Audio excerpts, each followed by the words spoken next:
Қайырлы күн, достар. Мен сендерге айтайын дегенім, осы кезде 49 жастан, 50-ден, 60-тан асқан жерлерді көптеген жерлерде жұмысқа алмайды. Неге екені белгісіз. Негізінде осы адамдар жауапкершілікпен жұмыс жасайтын, әрбір істі тиянақты жасайтын адамдар.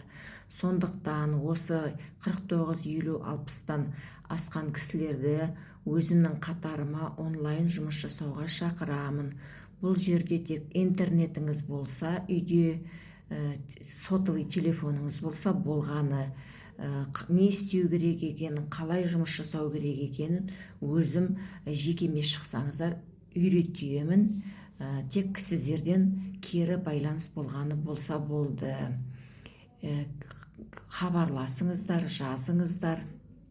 Қандай жұмыс, қандай не жасаулы керектеріңізді өзім бәрін түсіндіріп беремін.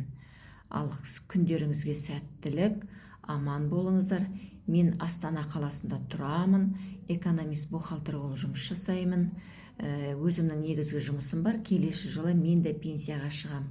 Бірақ енді ойлап қарасаңыздар, біз енді 60-тамыз да, 61-де пенсияға шығамыз.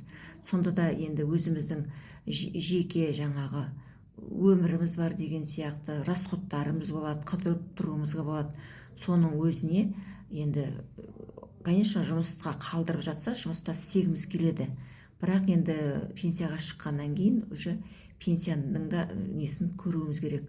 Сондықтан онлайн үйде отырып қазірден бастап бастасаңыздар, бәрі жақсы болады деп ойлаймын. Қосымша пенсияға табыс болады.